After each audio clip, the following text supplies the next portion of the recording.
Hi everybody, it's Amanda. I'm back again. I wanted to talk to you guys about what was the last straw for me that really pushed me to weight loss surgery.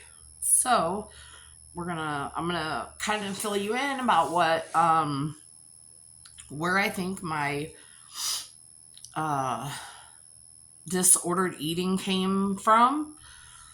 When I was a little kid, I spent a lot of time alone. I spent a lot of time with my grandma and other family members, and I'm hesitant about sharing about my mom. Um, my mom had some issues, and she was an alcoholic. Um, so I spent a lot of time alone.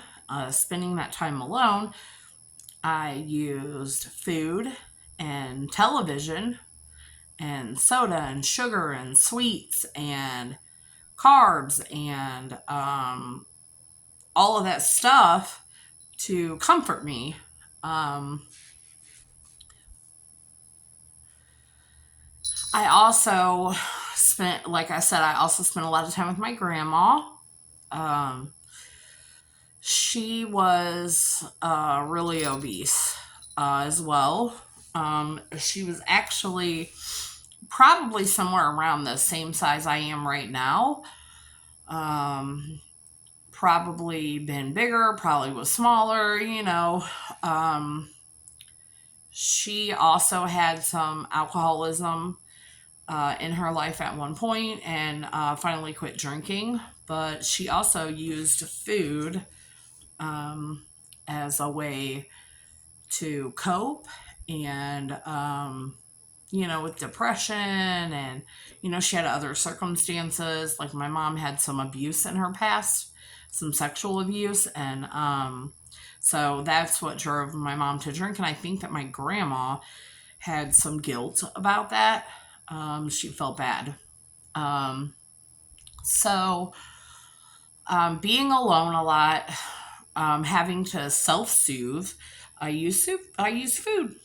So I have always been, um, since as long as I can remember, I've always been chunky, if that's what you want to call it. I was overweight. I definitely could have used some type of guidelines. I wish it would have been different, but there's nothing I can do to change it. Um, I was angry um, at everything, and I was angry at my mom. I was angry at my dad. I was angry at you. I was angry at her. I was angry at him. I was angry at them. Like, I felt like I kind of had to grow up fast. And so a lot of times I used my anger as a weapon to manipulate to get what I wanted.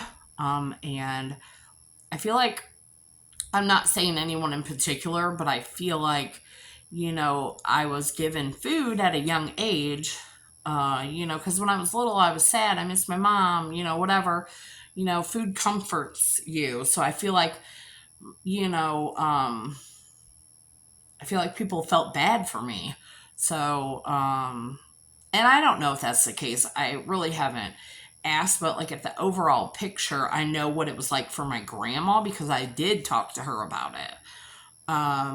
So my grandma would give me food to make me happy or cheer me up, or, you know, make me stop throwing a tantrum because I was angry. Just all kinds of things. So later on, as time went by, I just ate whatever I wanted whenever I wanted. It's not that no one said anything to me because people would say, like, don't you think that's enough? Or you just ate a whole plate, or that's like your fifth soda, or um, that's too much food, or, whatever it was. You ate all that candy, or things like that. So that's what it was like for me, like coming up. When I got a little bit older, I started smoking marijuana and drinking. um, so I learned at a very young age that outside things can make you feel better. So food made me feel better. Marijuana made me feel better. Alcohol made me feel better. It progressed into more. Cocaine made me feel better. Heroin made me feel better. Now, I don't do any of that stuff anymore. I stopped using hard drugs a long time ago. My last drink of alcohol was on September 9th of 2020. So on September 10th of 2023, I will have 3 years sober, from all mood and mind altering chemicals. I don't take anything except for my antidepressants. I take two antidepressants, and I take blood pressure medication, high cholesterol medicine. I take an injection of Victoza every morning, which I've stopped now, metformin, like I take medications, but nothing that alters my mood or takes me out of myself. I don't take anything for sleep or anything like that. And I did 2 years of trauma therapy. And I know I don't have the desire to do any of that stuff. So when I did get sober, over the years, I used drugs and alcohol to keep weight off. It was a way for me to keep weight off and still comfort myself. And I fully admit I made all the choices to do all the things to make me feel the way that I wanted to feel. And it was very selfish on my part.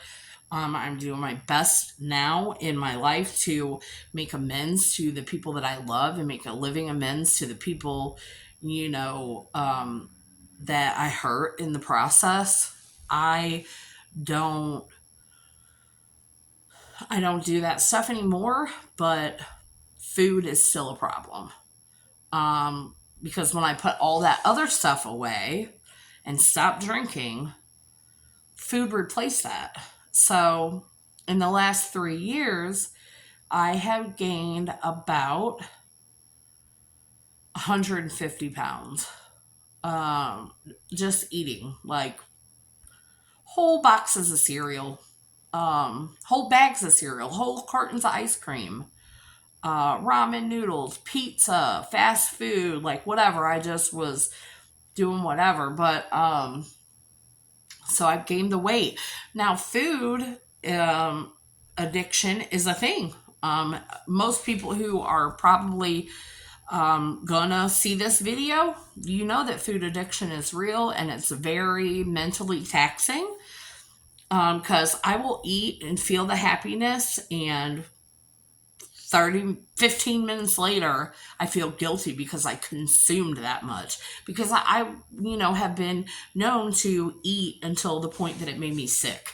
And so that has brought a lot of physical limitations on me eating that way.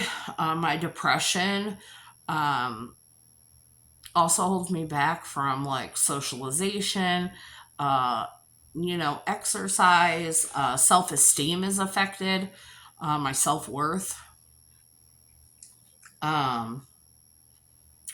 Sorry, my mouth is dry. I'm on liquid diet right now, and my mouth is dry. It makes no sense.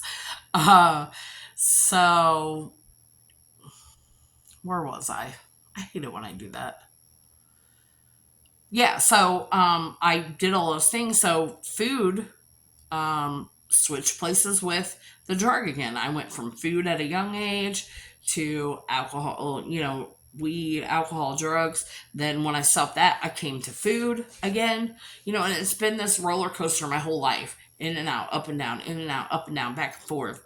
It's just been that way. But you cannot stop using food because you have to have it to survive. So I still have to use my drug of choice, which is food at this point, um, because I have to survive. I have been researching the surgery and working on trying to get it for a couple of years now. I have worked on my mental health, like as far as like the way I perceive things, see things, seafood. I know that I want to change. I know that I'm not perfect and it's hard. Um, I have lost some weight on my own, but it always comes back, you know? Um, and all of you who are watching this probably know that, it's the same thing has happened to you. Lose weight, feel good, then you're like, oh, I did such a great job. I'm going to reward myself with a pizza or, like a burger or whatever. Like, I use it as a reward for myself too. But I want to like reset my spirit to see food as fuel, and try to eat healthy, um, and nourish my body. I was given a second chance. I was given a first life. Um, and I used food and drugs to um, take me places that I didn't want to go. Just to be completely frank, this channel is about my gastric bypass journey, and it is about um, my sobriety. Uh, my sobriety is so important to me. And through sobriety, I have found a connection with a higher power that's greater than myself.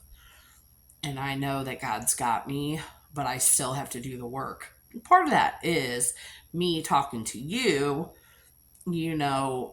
telling you my stuff so that my stuff loses its power.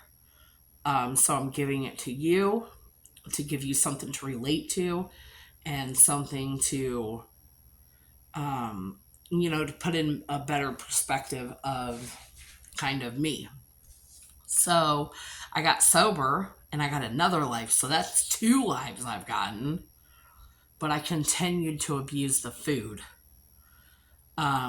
So now God has brought me here. This is my 3rd life that God has given me. And I feel like this is like my chance.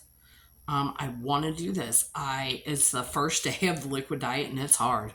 Don't get me wrong, but I am going to do this because this is what I want to do. And this is how I'm going to get where I want to go.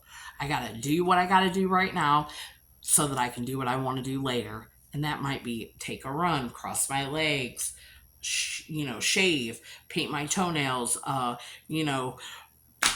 take the dog for a walk. Like, it's just it's endless. Like, sorry if the men are watching, but I want to see my vagina again. It's just one of them things. So, I wanted to tell you about the rock bottom that I had, because that's what we call it in alcoholism too, because I'm a member of Alcoholics Anonymous. So I hit my rock bottom with food in October of last year.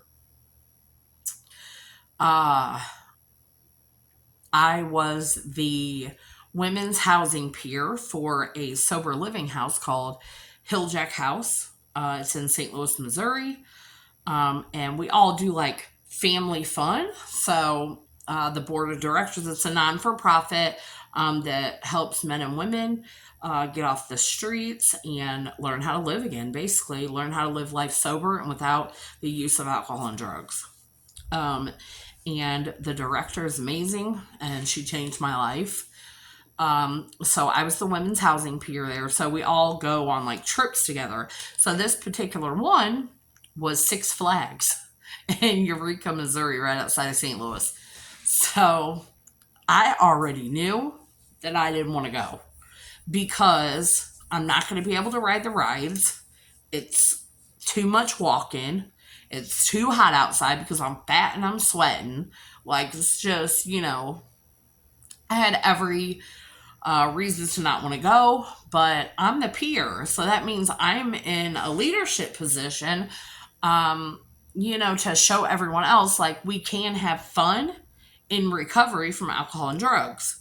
So I go and I be a leader and I put on a good face. And so during the time that we were at Six Flags, we got there, I want to say maybe like 1:30 in the afternoon. And it was in October, so Fright Fest was going on. It was like a whole thing. And there was about 40, maybe 50 of us together as a group. So everybody's going crazy. Everybody's going to ride the rides. Like everything's happening. But I'm not able to do anything because I can't get on the rides. I'm worried about my weight, the weight limits. I can't walk all through this amusement park because I'm too big to walk because the back pain is so bad. My hip pain is so bad. My knees, my feet are swelling. So I would have to stop and like sit down and rest. And I would, people were checking on me because they know that I'm not physically capable of all that kind of stuff. At the weight that I was at 362 pounds. That's almost 400 pounds. Like, really, if you really, come on, So they were all like, are you okay? Like, whatever, do you need anything? Do you want something to drink? Blah, blah, blah.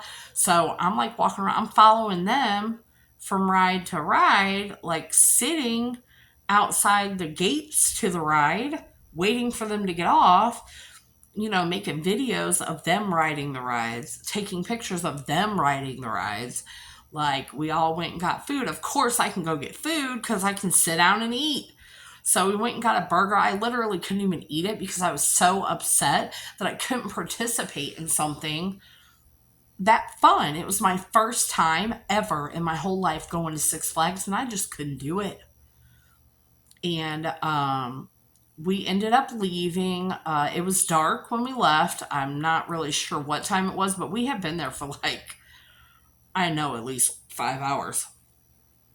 So the person that I was riding with, you have to walk back out like to this big parking lot or whatever, and the car was parked so far away. So like literally by the time we got to the gate to go out, I couldn't even walk it anymore. Like literally I could not take another step. I thought that I was going to fall. So I had to lean up, like they have these concrete post things that like come up out of the ground. I had to lean on one of those to hold myself up while she went and got the car and came and picked me up. Like literally I just had tears welled in my eyes and I was so frustrated. And I was like, you know what? Like, F this. I'm about to like, I got to do something about this. So, after that, I ended up getting into see my doctor. The next day, I was so exhausted just from all of that. I hate to even say that I'm exhausted from going somewhere that I was supposed to be having fun. And I have just been unfair to myself, like eating like this and gaining all this weight. And now here we are. And, I'm making something happen now. But I want to be able to go to Six Flags. I want to go ride rides with my friends and, go to the water park and like go to Fright Fest and not get tired from walking around. Like I could not literally walk fucking, excuse my language, 3, 4, 500 feet without like having to be like, oh, I'm out of breath. I can't breathe or whatever. So I got into my doctor. I want to say that was October. I really didn't start doing anything about it. Like I started looking, like really, really seriously. Like I was researching and watching videos and stuff like that. But like January, I think, I had a doctor's appointment in January. As a matter of fact, it was January 10th because I remember it was like the monthly anniversary of my, not drinking or whatever. So Yeah, it was a little over 2 years. So I asked for a referral to a bariatric doctor, just to see what would happen. So they referred me to SSM. I went online, filled out all the paperwork, sent all my insurance and all that stuff in. Um, Turns out, like, no one called me. I waited. It was like May. No, it was like April. And I called them and I was like, well, such and such time ago, I put in this application or whatever. And she was like, oh, yeah, we don't take your insurance. So they were like, but we know this place in Columbia, Missouri, the Weight Management and Metabolic Institute, and they're taking new clients right now. Let me get you the information for that so you can call them. So I called. I ended up getting an appointment. Well, they sent me everything. They sent me everything, in the email to fill out and all that stuff or whatever. And I ended up getting an appointment. I think I talked to them on a Thursday, and like at the end of April. I talked to them on a Thursday. I had my very first Zoom appointment on Monday. They were like ready to go. And so since April, it's been like bam, bam, bam, bam, bam, nutrition classes, appointments, blood work, upper GI. Like I had all the things done or whatever. And so now we're here. But I just wanted to tell you about what my rock bottom was, and going to Six Flags really just made me angry, and I got fed up. And I was like, I got to do something about this because I can't live like this anymore. And I don't have to live like this anymore. So, anyway, thanks for listening. Let me vent. Sorry if it was a little long, but here I am, and I'm vulnerable, and I'm open to sharing my journey with anyone. So, if you could, please like my video and subscribe to my channel. I'm trying to get my viewers up, my videos to get better eventually when I learn how to do all this stuff, but I still fully intend on, giving you all the content that I possibly can. And I'm so excited. Tomorrow's day 2 of the liquid diet. So I'm excited. All right. Thanks, guys. Bye.